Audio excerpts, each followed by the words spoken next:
Doctor ortho Ayurvedic oil और capsule, अब दर्द भी घुटने टेकेगा।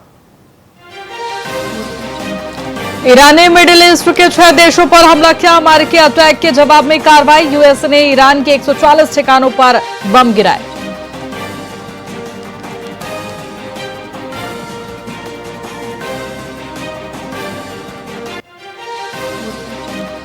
कोरबा में सीआईएसएफ जवानों पर पिकअप चालक से मारपीट का आरोप। अंडरब्रिज जाम के बीच विवाद। वायरल वीडियो के बाद पुलिस जांच शुरू।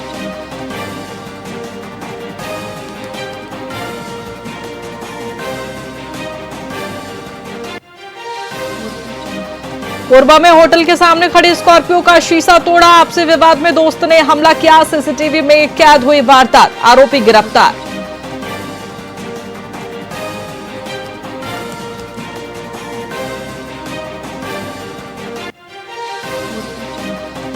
आरक्षक की बेटी सुसाइड मामले में मार्ट संचालक गिरफ्तार। 1500 रुपए की कॉस्मेटिक चोरी का आरोप लगाया था। पुलिस वैन में मुस्कुराता दिखा आरोपी।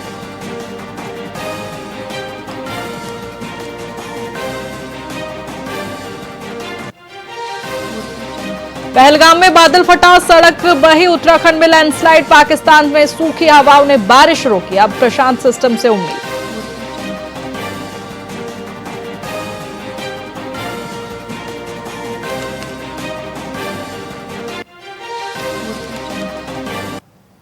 नमस्कार, मैं आपके साथ खुशी गोस्वामी। वीआईपी न्यूज में आप सभी का बहुत बहुत स्वागत है। रुक करेंगे खबरों की ओर।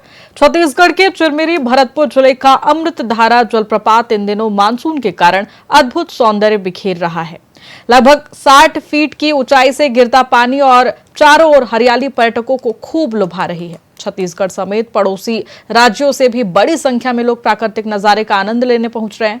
हालांकि पर्यटक रोमांच के चक्कर में अपनी जान जोखिम में डालकर खतरनाक चट्टानों पर चढ़कर सेल्फी ले रहे हैं। प्रशासन ने चेतावनी बोर्ड लगाए हैं, लेकिन लोग इनकी अनदेखी कर रहे हैं, जिससे किसी भी बड़ी हादसा भी देखने को मिल सकता है। तो वहीं बारिश में जलस्तर बढ़ने और काई से फिसलन बढ़ने का भी डर लगातार बना रहता है। पर्यटकों ने सुरक्षा व्यवस्था बढ़ाने की मांग की है।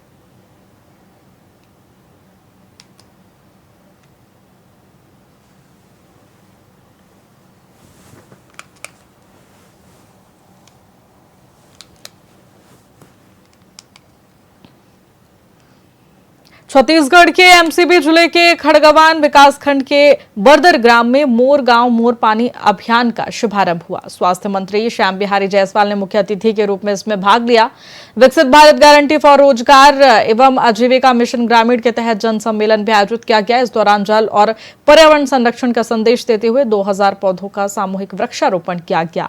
मंत्री ने पौधारोपण कर अभियान की शुरुआत की और भूजल स्तर बढ़ाने, जल स्रोतों को सुरक्षित रखने, साथ ही स्वच्छ पर्यावरण सुनिश्चित करने की बात कही गई। उन्होंने राज्य सरकार के किसानों को सिंचाई सुविधाओं व गरीब परिवारों को प्रधानमंत्री आवास उपलब्ध कराने की प्रतिबद्धता दोहराई।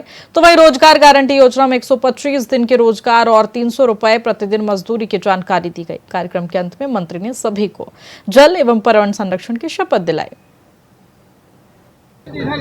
देखिए, ये वीबी राम जी, जो जिसे जी राम जी योजना भी हम कहते हैं, ये ग्रामीण क्षेत्रों के लिए एक संजीवनी के रूप में काम करेगा। जो ग्रामीण 100 दिन तक काम कर पाते थे, अब 125 दिन तक काम कर पाएंगे। साथ ही जो भुगतान की समस्या होती थी, वो मैक्सिमम 15 दिन के अंदर भुगतान देना होगा। यदि काम नहीं मिलेगा तो उनको काम के बदले उनको क्षतिपूर्ति राशि देनी होगी। इसी प्रकार से जो फर्जी हाजिरी की शिकायत आती थी, अब आधार बेस्ड अटेंडेंस होगा और ऑनलाइन उसकी एंट्री होगी, तो किसी प्रकार का कोई लीपापोती का कोई चांस नहीं रहेगा। 1 रुपया हम भेजेंगे रायपुर से या प्रधानमंत्री जी 1 रुपया दिल्ली से भेजेंगे तो 1 रुपया नीचे भी लोगों तक पहुंचेगा। मनेंद्रगढ़ में बीपीसीएल की गैस पाइपलाइन बिछाने के दौरान एक दर्दनाक हादसा हो गया, जहां जेसीबी मशीन ने बाइक सवार 2 युवकों को टक्कर मार दी, जिसमें एक की मौके पर ही मौत हो गई, जबकि दूसरा गंभीर रूप से घायल हो गया। घायल को अंबिकापुर रेफर किया गया। घटना के बाद मृतक के परिजन स्थानीय नागरिक और राजनीतिक दलों के नेता मनिंद्रगढ़ कोतवाली में जमा हो गए। उन्होंने बीपीसीएल और निर्माण एजेंसी पर सुरक्षा मानकों की अनदेखी का आरोप लगाते हुए कड़ी कार्रवाई, उचित मुआवजे और परिवार के एक सदस्य को रोजगार देने की मांग की है। तहसीलदार, अपर कलेक्टर और अतिरिक्त पुलिस अधीक्षक ने निष्पक्ष जांच और नियमानुसार कार्रवाई का आश्वासन दिया, जिसके बाद प्रदर्शन समाप्त हुआ। पुलिस ने एफआईआर दर्ज कर जांच शुरू कर दी है, जिसमें जेसीबी चालक की लापरवाही और सुरक्षा अनदेखी जैसे पहलुओं की पड़ताल की जा रही है। मृतक के परिजनों के द्वारा यहाँ पर सड़क के पास जो भी विरोध के लिए लाया गया था, प्रशासन के द्वारा, पुलिस के द्वारा जो भी सहयोग है वो उनको किया जाएगा और जो भी उनकी सहायता की जो स्थिति है उसके लिए हमारे द्वारा प्रयास किया जा रहा है। और जो वाहन उसमें जो जिसकी बात आई थी वो पुलिस के द्वारा ट्रेस किया गया है। तो हमारे द्वारा पूरा प्रयास है कि उनको अधिक से अधिक सहयोग हो और प्रशासन के द्वारा एम्बुलेंस की भी व्यवस्था की जा रही है ताकि वो जहाँ वो ले जाना चाहते हैं वो तत्काल उसको ले जा सके। देखिए, मजबूरी इस बात की कि 15 घंटा पहले एक्सीडेंट होता। कल शाम 8 बजे की घटना है। प्रशासन सवेरे 8 बजे से हम लोग यहाँ पर परिजन आकर यहाँ पर बैठे हुए हैं कि जो भी संबंधित जिम्मेदार व्यक्ति है, जो जेसीबी है उसकी जब्ती होनी चाहिए, जो उसमें ड्राइवर चला रहा था उसकी गिरफ्तारी होनी चाहिए, बीपीसीएल के कर्मचारियों से बात होनी चाहिए कि जो शासन के मापदंड के अनुसार जिस प्रकार वहाँ पर घेराबंदी होनी चाहिए, बिना घेराबंदी के सब काम हो रहा था, सारे मापदंडों को किनारे रख के काम हो रहा था, उसकी जिम्मेदार कौन होगा उस पर बातचीत हो। पिछले 4 घंटे से हम लोग यहाँ पर थाने के सामने बैठे हुए हैं। ना बीपीसीएल का कोई कर्मचारी आने के बात करने को तैयार है, ना यहाँ पर ठेकेदार बात करने के लिए तैयार है। प्रशासन के लोग अभी 1 घंटा पहले तहसीलदार साहब को यहाँ पर भेजे हैं। जब उनसे हम बात करने के लिए वो बुला रहे हैं तो बोले यार कोई भी हमारा प्रशासन लाचार है कि बोले ना बीपीसीएल का कोई कर्मचारी फोन उठा रहा है, ना संबंधित ठेकेदार फोन उठा रहा है। हम बात करें तो करे किस? देखिए, इसका नाम है राघवेंद्र घोसी। ये एमपी का रहने वाला था, पर 6-7 साल से यहीं पे रह रहा था। यह उसकी ससुराल है। पेरेंट्स, हम सारी फैमिली वहीं पे रहते हैं। ये सिंगल ही यहाँ रह रहा था। 2 बच्चे हैं इसके। तो कल ही अपने वर्क पे नहीं गया था, छुट्टी थी इसकी। तो कल ये बच्चे के लिए दूध लेने गया था शाम को। ये अपनी साइड से जा रहा था, साथ में 3 बच्चे और थे। और इसके अलावा आप वहाँ के सीसीटीवी कैमरे देख सकते हैं। ये अपनी साइड से था, जेसीबी वाला रोंग आया और टक्कर मार के चला गया। डॉक्टरों को बोलते नहीं रहे।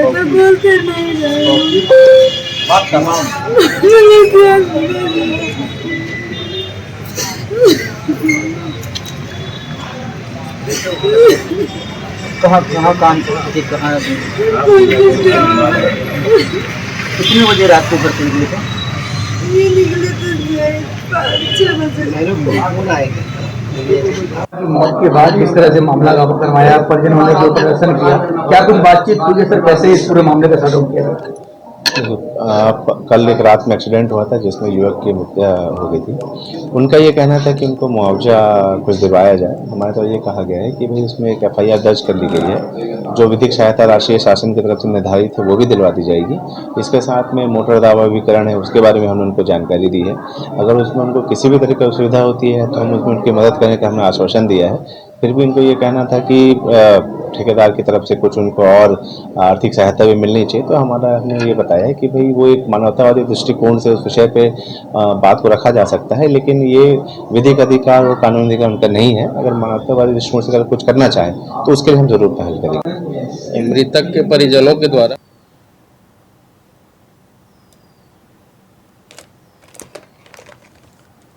छत्तीसगढ़ के चिरमिरी भरतपुर जिले का अमृतधारा जलप्रपात इन दिनों मानसून के कारण अद्भुत सौंदर्य बिखेर रहा है। लगभग 60 फीट की ऊंचाई से गिरता पानी और चारों ओर हरियाली पर्यटकों को खूब लुभा रही है। छत्तीसगढ़ समेत पड़ोसी राज्यों में बड़ी संख्या में लोग प्राकृतिक नजारे का आनंद लेने पहुंच रहे हैं। हालांकि पर्यटन रोमांच के चक्कर में अपनी जान जोखिम में डालकर पर्यटक खतरनाक चट्टानों पर चढ़कर सेल्फी ले रहे हैं। प्रशासन ने चेतावनी बोर्ड लगाए हैं, लेकिन लोग इनकी अनदेखी कर रहे हैं, जिससे किसी भी समय बड़ा हादसा होने का खतरा बना हुआ है। बारिश में जलस्तर बढ़ने और काई से फिसलन बढ़ने का डर रहता है। पर्यटकों ने सुरक्षा व्यवस्था बढ़ाने की मांग की है।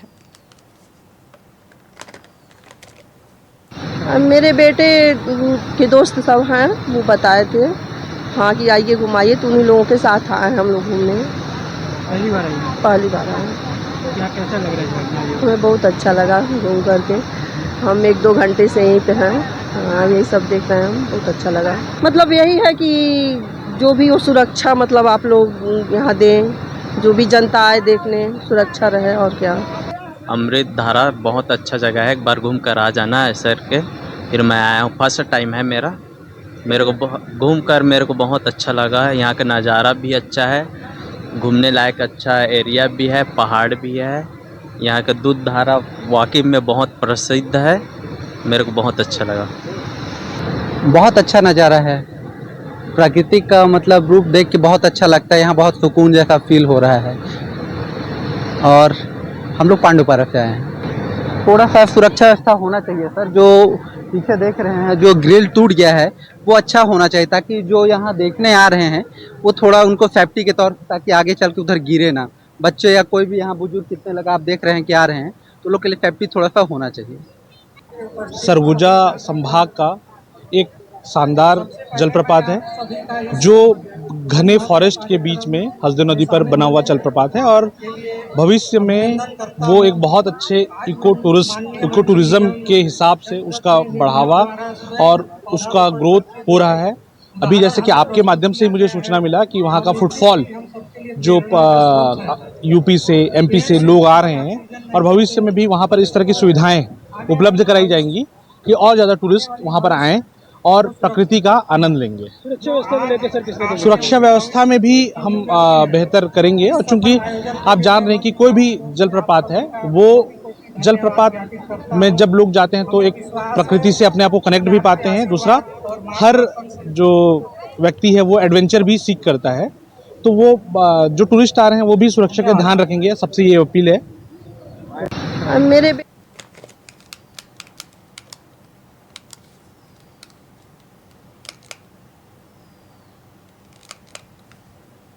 छत्तीसगढ़ के कोरिया जिले में 17 वर्षीय छात्रा की आत्महत्या मामले में पुलिस को बड़ी सफलता मिली है। बैकुंठपुर के आईसी मार्ट संचालक विनोद वैद को राजस्थान से गिरफ्तार किया गया है। छात्रा ने मार्ट में खरीदारी के दौरान कथित चोरी के आरोप, मानसिक दबाव, जबरन इकबालिया बयान लिखवाने और पैसों की मांग से आहत होकर फांसी लगा ली थी। इस घटना से आक्रोश फैल गया था। पुलिस ने तुरंत एफआईआर दर्ज कर जांच शुरू की, लेकिन आरोपी फरार हो गया। उन पर इनाम घोषित किया गया था। तकनीकी साक्ष्यों और मुखबिर की सूचना से मुख्य आरोपी तक पहुंचने में सफलता मिली। पुलिस अधीक्षक ने बताया कि अन्य आरोपियों की गिरफ्तारी के लिए अलग अलग टीमें युद्ध स्तर पर दबिश दे रही है। पीड़ित परिवार को ST/SC एक्ट के तहत 4,12,500 रुपए की राहत राशि भी स्वीकृत की गई है। बैकुंठपुर में पदस्थ हमारे पुलिस का जवान शिव कुमार पैकरा, उसकी बेटी 17 साल की, वो फव्वारा चौक में स्थित एक मार्ट में शॉपिंग करने गई थी, और शॉपिंग के दौरान कुछ सामान वो रख ली थी। रखने के कारण वो CCTV कैमरे में आ गया था, जिसको जो मार्ट के संचालक है विनोद वैद, उसने उसको देखा, और देखने के बाद उसको बोले कि तुम ये चोरी किए हो और इसके लिए पैसा देना पड़ेगा। बैकुंठपुर में फिलहाल खबरों में इतना ही। बने रहिए हमारे साथ VIP न्यूज पर। नमस्कार।